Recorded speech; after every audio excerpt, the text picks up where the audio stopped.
اعوذ باللہ من الشیطان الرجیم، بسم اللہ الرحمن الرحیم۔ سید ابو العلا مودودی رحمۃ اللہ علیہ کی کتاب ہے دینیات، اس کا باب چہارم، جس کے پہلے 4 عنوانات ایمان مفصل کے عنوان کے تحت خدا پر ایمان، لا الہ الا اللہ کے معنی، لا الہ الا اللہ کی حقیقت، انسان کی زندگی پر عقیدہ توحید کے اثرات، یہ عنوان ہے 4 جو ہم انشاءاللہ مختصراً آج دیکھیں گے۔ سب سے پہلا عنوان خدا پر ایمان۔ خدا پر ایمان اصل میں اس کی بنیاد کلمہ طیبہ ہے، اور یہی کلمہ دراصل اسلام کی بنیاد ہے۔ اس کلمے کی بنیاد پر ہی دنیا میں 2 گروہ وجود میں آتے ہیں، ایک گروہ جسے مسلم کہا جاتا ہے اور ایک گروہ جسے کافر کہا جاتا ہے۔ مسلم کون ہوتا ہے؟ جو تابع دار ہو گیا، فرما بردار ہو گیا، جس نے اپنی گردن اللہ کے آگے جھکا دی۔ کافر کون ہے؟ جو اکڑ گیا، جس نے انکار کر دیا۔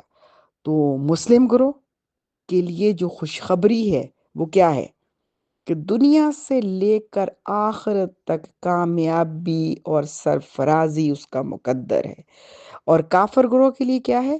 ہمیشہ کی نامرادی، ذلت اور پستی۔ اور پھر بنیاد اس گروہ کی، مسلم گروہ کی، کلمہ طیبہ کی ہے۔ تو کلمہ طیبہ کا تقاضا کیا ہے؟ کیا صرف کلمہ طیبہ پڑھ دینے سے ایک گروہ مسلم ہو جائے گا اور ایک کلمہ طیبہ کا انکار کرنے سے ایک گروہ کافر ہو جائے گا، اور کلمہ طیبہ منہ سے نکال دینے سے کیا اسے دنیا سے لے کر آخرت تک کی تمام کامیابیاں اور سرفرازیاں مل جائیں گی؟ ایسا تو نہیں ہے، کیونکہ ضروری ہے کہ کلمے کے معنی دل میں اتر جائیں، اور دوسری بات یہ کہ معنی پر پورا یقین بھی ہو۔ معنی کیا ہے؟ کہ سب سے پہلے تو نفی ہے، لا نہیں ہے، لا الہ، کوئی الہ نہیں ہے، کوئی معبود نہیں، کوئی حاکم نہیں، کوئی مالک نہیں، کوئی رازق نہیں۔ پہلے نفی ہے تمام خداؤں کی اور ہر طرح کے الہ کی، اور پھر الا اللہ، مگر اللہ۔ تو اس کا مطلب کیا ہے کہ اس کلمہ کو پڑھنے کے بعد پچھلے تمام اعتقادات ختم ہو جانے چاہیے، پچھلے تمام ایمانیات ختم ہو جانے چاہیے، اور پھر اسی کلمے کا اثر ہونا چاہیے، اور دل و دماغ پر اتنا گہرا ہونا چاہیے جتنا ہمیں یہ یقین ہے کہ ہاتھ آگ میں ڈالا تو جل جائے گا، زہر کھا لیا تو مر جائیں گے۔ تو یہ بات بہت ضروری ہے۔ جب اتنا ایمان اور یقین ہوگا تو اس کلمے کے پھر اثرات ہوں گے۔ اب یہاں یہ بات بھی سمجھنا بہت ضروری ہے کہ لا الہ الا اللہ میں سب سے اہم بات کیا ہے؟ الہ۔ الہ تو الہ کہتے کسے ہیں؟ اصل میں جس بات کو تسلیم کروایا جا رہا ہے وہ یہی ہے نا کہ کوئی اور الہ نہیں ہے، کوئی اور معبود نہیں ہے۔ اگر کوئی ہے معبود تو صرف اور صرف ایک ہی ہے، اور وہ اللہ ہے۔ اور جب وہ اللہ ہے تو اس کا مطلب یہ کہ یہ جاننا ضروری ہے کہ الہ ہے کون، کہتے کسے ہیں۔ سب سے پہلی بات تو یہ کہ الہ کا مطلب یہ ہے کہ وہ عبادت کا مستحق ہے، یعنی اس کا استحقاق ہے کہ اس کی عبادت کی جائے۔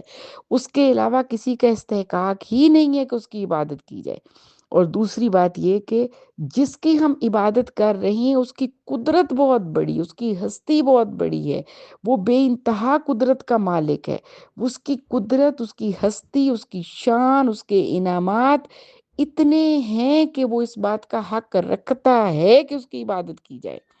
اس کے بعد پھر تیسری بات، اس کی قدرت اتنی بڑی ہے کہ انسان کی عقل سمجھنے سے قاصر ہے، کیونکہ اس کی قدرت بڑی ہے لیکن انسان کی عقل چھوٹی ہے۔ اس کی قدرت لامحدود ہے مگر انسان کی عقل محدود ہے، لہٰذا اگر وہ عقل سے سمجھنے کی کوشش کرے گا تو سمجھ نہیں آئے گی۔ اور چوتھی بات کیا ہے الہ کو سمجھنے کے لیے؟ کہ وہ کسی کا محتاج نہ ہو، سب اس کے محتاج ہیں۔ اللہ وہ ہستی ہے جس کے سب محتاج ہیں، خواہ وہ فرعون ہو، قارون ہو، نمرود ہو، آج کا سپر پاور ہو، پچھلے سپر پاور ہوں، جتنی چاہی بڑی قوتیں رکھتے ہوں، لیکن سب اس کے محتاج ہیں۔ کیسے ایک چھوٹے سے وائرس کرونا نے پوری دنیا کو سیل کر کے رکھ دیا تھا۔ اسی طرح اللہ تعالیٰ وقتاً فوقتاً بتاتے ہیں کہ کتنی بڑی قدرت اس کے ہاتھ میں ہے۔ تم تو اگر نمرود کو مچھر نے پریشان کیا تھا تو وہ ایک مچھر اتنی بڑے بادشاہ کو پریشان کر گیا، تو ایک چھوٹا سا وائرس پوری دنیا کو اس نے گھما کے رکھ دیا، پوری دنیا کو اس نے سیل کر کے رکھ دیا۔ اللہ نے بتایا کہ میں کتنا بڑا حاکم ہوں، حاکم مطلق ہوں۔ اور پھر پانچویں بات جو یہاں بتائی گئی ہے اس دینیات کتاب کے اندر، کہ الہ وہ ہے جس کی طاقت پر اسرار ہے۔ سمجھ ہی نہیں آتی کہ اس کی طاقت، اس کی قدرت، انسان اگر چاہے اس کی ہستی کو بیان کرنا، اس کی قدرت کو بیان کرنا، اس کی شان، اس کی کبریائی کو، تو عاجز ہے، ممکن نہیں ہے۔ تو اللہ تعالیٰ کے بہت سارے صفاتی نام ہیں باقی، لیکن ایک نام اللہ، وہ اللہ کا ذاتی نام ہے کہ اللہ کے سوا کوئی ہستی عبادت کے لائق نہیں ہے۔ اور یہاں ایک اور بات بھی ہے کہ انسان نے ہر زمانے میں کسی نہ کسی کو خدا مانا ہے۔ بات یہ کہ کیوں مانا ہے، یہ بہت اہم بات ہے، کیونکہ انسانی تاریخ اٹھا کر دیکھ لیں تو کوئی ایسی قوم، قبیلہ، کوئی ایسی نسل نہیں ملے گی کہ جس نے کسی نہ کسی کو خدا نہ مانا ہو۔ اس کی وجوہات پہ جب غور کریں گے تو سمجھ آئے گی کہ اصل میں الہ کیا ہے، کیونکہ انسان کی اپنی فطرت بھی تقاضا کرتی ہے کہ الہ ہونا چاہیے، حاکم ہونا چاہیے، معبود ہونا چاہیے۔ پہلی وجہ کیا ہے کہ ہر انسان نے کوئی نہ کوئی خدا مانا ہے، کیونکہ انسان بندہ ہی پیدا ہوا ہے، غلام پیدا ہوا ہے۔ خود آنے پہ تو دنیا میں مختار نہیں تھا نا۔ دنیا میں اب ہم اس بات کا اختیار تو نہیں رکھتے تھے کہ کس ماں باپ کے پاس آ جائیں گے، اور یہ بھی اختیار نہیں رکھتے تھے کہ لڑکی ہوں گے کہ لڑکا ہوں گے۔ اللہ نے جو چاہا، جس ماں کے پیٹ پہ چاہا، جس باپ کے ذریعے چاہا دنیا کے اندر بھیج دیا۔ لڑکا چاہا، لڑکی چاہا، گورے چاہا، کالا چاہا، افریقی چاہا، مطلب ایشیا کا چاہا، یورپ کا چاہا، جس رنگ کا چاہا، جس نسل کا چاہا۔ تو ہم تو غلام ہی پیدا ہوئے نا، ہم اپنی مرضی سے، ارادے سے تو نہیں آئے۔ نہ آنے پہ اختیار ہے، نہ رہنے پہ اختیار، نہ جانے پہ اختیار ہے۔ اور دوسری بات کیا ہے کہ فطرتاً محتاج ہے۔ ہم کتنے محتاج ہیں؟ ہم ایک پانی بھی خود سے نہیں پی سکتے۔ کیسے؟ چلے بچے بچپن کو چھوڑ دیں، جب بچہ محتاج ہوتا ہے، بھری بھری جوانی میں کون ہے شخص جو ایک پانی کو پہلے نکالے گا، خود کنواں کھودے، ٹیوب ویل کھودے، نیچے سے نکالے، پھر اسے صاف کرے، پھر اسے پانی پیے؟ یہ کون ہے؟ کتنے سارے وسائل لگتے ہیں، کتنے لوگ لگتے ہیں مل کے پانی نکالنے میں، اس کو صاف کرنے میں، پھر انسان پیتا ہے۔ تو ایک پانی تک کے لیے انسان محتاج ہے، ہر کام کے لیے محتاج ہے۔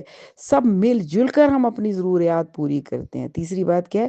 انسان فقیر ہے، ہمیشہ دستے نگر رہتا ہے۔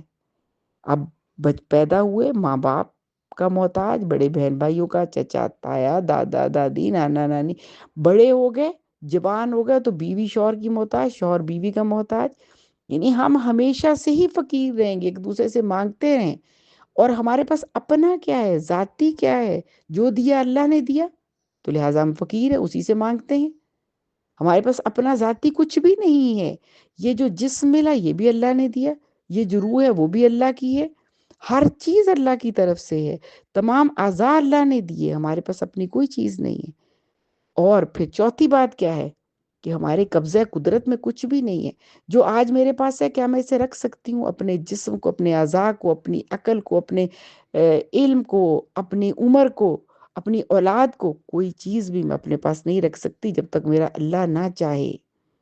اور پھر پانچویں بات یہ کہ کیا سب چیز ہمارے لیے فائدہ مند ہے؟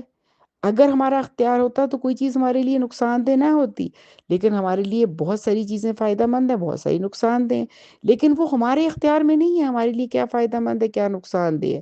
ہم اس کے فائدے کے لیے بھی محتاج ہیں، نقصان کے بھی محتاج ہیں۔ اگر نقصان دہ چیز کو فائدہ مند بنا دے تو اللہ اس کو فائدہ مند بنا دے، کسی مفید چیز کو ہمارے لیے نقصان دہ بنا دے تو اللہ نقصان دہ بنا دے، کیونکہ ہر چیز اس کے اختیار میں ہے۔ اور پھر ہم کس لحاظ سے کمزور ہیں، ہم کیوں کوئی نہ کوئی خدا چاہتے ہیں، کیونکہ ہم بہت ساری چیزوں کی شان و شوکت سے مروب ہو جاتے ہیں۔ مروبیت بھی ہمارے اندر ان بلٹ ہے، اور پھر ہمارے اندر مجبوری کا، کمزوری کا احساس بھی ہے۔ اپنی مجبوریوں کو دیکھ کر ہم چاہتے ہیں کہ ہم کسی کی بندگی کریں، کسی کے حصار میں آ جائے، کوئی ہمیں اپنی پناہ میں لے لے، تاکہ ہماری کمزوری جو ہے وہ قوت میں بدل دے۔ تو بات یہ ہے، جب ہمیں یہ بات سمجھ آ گئی کہ انسان وہ مخلوق ہے جو مجبور ہے، ان بلٹ مجبور ہے کہ اس کا کوئی نہ کوئی خدا ہونا چاہیے، تو پھر بات کیا ہے کہ ہمیں مطلوب کیا ہے؟ ہمیں علم حاصل کرنا ہے، اللہ کے بارے میں آگاہی چاہیے ہے، اللہ کی ہستی کو پہچاننا ہے، اپنے آپ کو پہچاننا ہے، تاکہ ہم گمراہی سے بچ سکیں، اور یہ نہ سمجھیں کہ عقل اور حواس پہ کام لیں گے تو سب علم پورا ہو جائے گا، اور بھروسہ کر لیں عقل اور حواس پر، تو عقل اور حواس کے ذریعے تو ہدایت نہیں مل سکے گی، کیونکہ عقل بھی محدود ہے اور حواس بھی محدود ہے، اور وحی الہی ہی ہدایت کا ذریعہ ہے۔ ہاں البتہ وحی الہی جو ہے وہ اس کو سمجھنے کے لیے عقل اور حواس معاون ہوتے ہیں، مددگار ہوتے ہیں۔ اور یہاں ایک اور موضوع سید ابو العلا مودودی رحمۃ اللہ علیہ نے ڈسکس کیا، الوہیت کیا ہے؟ تو تمام صفات جب ایک ہی ذات میں جمع ہو جائیں کہ وہی حاکم ہے، وہی خالق ہے، وہی رازق ہے، وہی مالک ہے، باقی سب اس کے محتاج ہیں، عالم کی ساری موجودات اس کی محتاج ہیں، تو یہی عقیدہ اصل میں علم کا سرا ہے، اور علم کی آخری حد ہے، کائنات کی یہ سب سے بڑی سچائی ہے۔ اس کا انکار کرنے کے بعد کائنات کی ہر چیز بے معنی ہو جاتی ہے۔ اب آج کے ان 4 موضوعات میں سے آخری موضوع کہ عقیدہ توحید جو ہے، یہ جو لا الہ الا اللہ کا عقیدہ ہے، وہ انسان کی زندگی پر کیا اثرات ڈالتا ہے، یعنی ہونا کیا چاہیے، اس عقیدے کے حاملین کو کیسا ہونا چاہیے، اس عقیدے کے حاملین کی زندگی کیسی ہونی چاہیے۔ سب سے پہلی بات تو یہ کہ اس کلمے پر ایمان رکھنے والا تنگ نظر نہیں ہو سکتا۔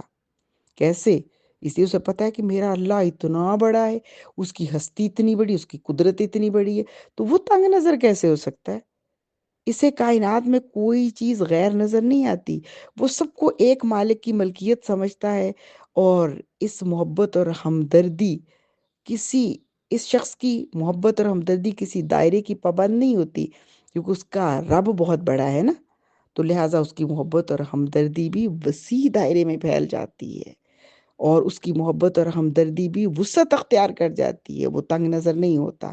اور دوسرا ہماری زندگی پر کیا اثر ہوتا ہے عقیدہ توحید کا، کہ یہ کلمہ مجھے اور آپ کو انتہا درجے کی خودداری اور عزت نفس والا بنا دیتا ہے، کیونکہ ہمیں یہ پتہ ہے کہ نفع اور نقصان ہمیں کوئی اور نہیں دے سکتا سوائے اللہ کے، لہٰذا ہم لوگوں سے کیوں ڈریں گے کہ ہمیں وہ نقصان پہنچائیں گے؟ ہم لوگوں سے نفع کی امید کیوں رکھیں گے؟ ہمیں تو پتہ ہے کہ نفع اور نقصان اللہ کی طرف سے، لہٰذا عزت نفس اور خودداری جیسی صفت پیدا ہو جاتی ہے۔ اور تیسری بات، خودداری کے ساتھ یہ کلمہ ہمارے اندر انکساری بھی پیدا کرتا ہے، کیونکہ خودداری کا مطلب یہ نہیں ہے کہ میں یہ سمجھنے لگوں کہ میں جو چاہوں کر سکتی ہوں، کیونکہ مجھے یہ پتہ ہے کہ میں اتنا ہی کر سکتی ہوں جتنا میرا اللہ مجھے اختیار دے گا، جتنی میرا اللہ مجھے استطاعت دے گا، لہٰذا تکبر نہیں ہو سکتا۔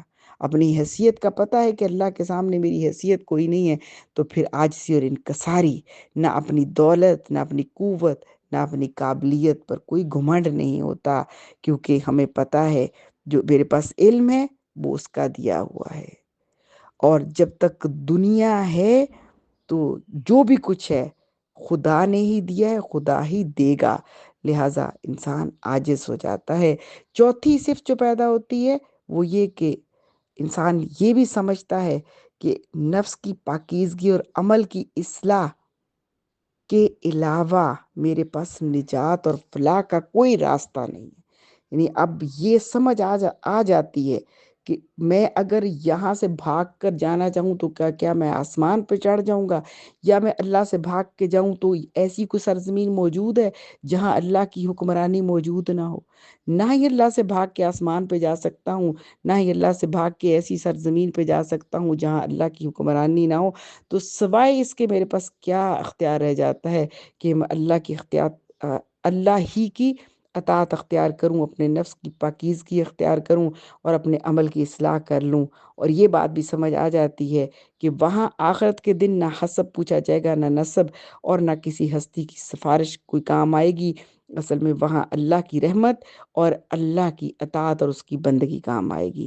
اور پانچویں بات، جو اس کلمے کا قائل مایوس نہیں ہوتا، دل شکستہ نہیں ہوتا، کیونکہ اسے پتہ ہے میرا رب دیکھ رہا ہے، میری دعا سن رہا ہے، میری پکار سن رہا ہے، میری شہ رگ سے بھی قریب ہے۔ تو لہٰذا وہ ہمیشہ پر امید رہتا ہے، کیونکہ اسے پتہ ہے کہ میرا رب خزانوں کا مالک ہے۔ وہ مجھے طاقت بھی دے گا، ہمت بھی دے گا، مجھے دولت بھی دے گا، مجھے ایمان بھی دے گا، مجھے علم بھی دے گا، مجھے ساتھی بھی دے گا، مشکلات میں میری مدد بھی کرے گا، میں گر جاؤں گا تو مجھے تھام بھی لے گا، میں بھٹکنے لگوں گا تو مجھے حوصلہ بھی دے گا، اور میرے تمام دنیا اگر میرے پیچھے پڑ جائے، میری دشمن ہو جائے، تو مجھے دشمنوں سے بچانے والی ہستی بھی واحد وہی ہے۔ اور چھٹا تقاضا کیا ہے؟ اس کلمے کا اعتقاد میرے اور آپ کے اندر نیا عزم، حوصلہ اور جذبہ پیدا کر دیتا ہے۔ بڑی سے بڑی مشکلات میں ہمیں ڈٹ کر کھڑے رہنے کی توفیق دیتا ہے، صبر دیتا ہے، اللہ پر بھروسہ دیتا ہے۔ یہ وہ زبردست طاقت ہے جس کے ذریعے انسان آگے بڑھ سکتا ہے، ورنہ مایوسی تو موت ہے، اور مایوس شخص زندگی میں کچھ نہیں کر سکتا، نہ نیکی کر سکتا ہے، نہ برائی کر سکتا ہے۔ اللہ ہمیں اس طرح سے عزم حوصلہ دیتا ہے، اللہ کی خدائی پر یقین، اللہ کی الوہیت پر یقین ہمیں صبر حوصلہ دے کے آگے بڑھنے کی طاقت پیدا کر دیتا ہے۔ ساتواں اس عقیدے کا جو فائدہ ہے یہ کہ یہ کلمہ ہمیں بہادر بنا دیتا ہے۔ جب یقین ہو کہ زندگی اور موت اللہ کے ہاتھ میں ہے تو پھر ڈر کس بات کا، کہ اگر زندگی بھی اس نے دینی ہے، موت بھی اس نے دینی ہے، پوری انسانیت جو اللہ کے پاس پہنچ چکی، جو موجود ہے، جو آگے آئے گی، سب مل کر کوشش کر لے تو میرے اور آپ کے ایک سانس میں کمی نہیں کر سکتے، اور نہ ایک سانس میں زیادتی کر سکتے ہیں، اضافہ کر سکتے ہیں۔ ہر چیز اس کے ہاتھ میں ہے، تو پھر کسی کا ڈر نہیں۔ آٹھواں فائدہ کہ میرے اور آپ کے اندر قناعت اور بے نیازی، ظاہر ہے کہ حرص، ہوس یہ بہت بڑی خرابیاں ہیں۔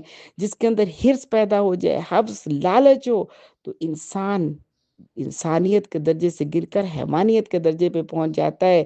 لیکن اللہ کے الہ ہونے کا یقین ہمارے اندر بے نیازی بھی پیدا کرتا ہے، قناعت بھی پیدا کرتا ہے، اور دنیاوی مسلطوں اور کامیابی کے لیے پھر ہم ناجائز طریقے اختیار نہیں کرتے۔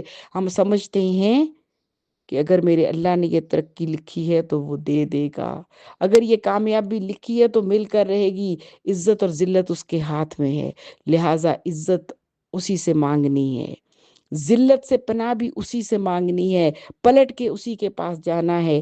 اور نویں بات، اللہ پر ایمان ہمیں قانون کا پابند بنا دیتا ہے، کیونکہ ہم سمجھتے ہیں کہ ہمارا رب ہمیں دیکھ رہا ہے، ہمارا رب ہماری شہ رگ سے بھی زیادہ قریب ہے، میں اس کی گرفت میں ہوں، میں اس سے بچ کر کہیں نہیں جا سکتی، لہٰذا میں کیسے قانون توڑ دوں، مجھے اس کی اطاعت کرنی ہے، کیونکہ مسلم کے معنی ہی فرما بردار کے ہیں۔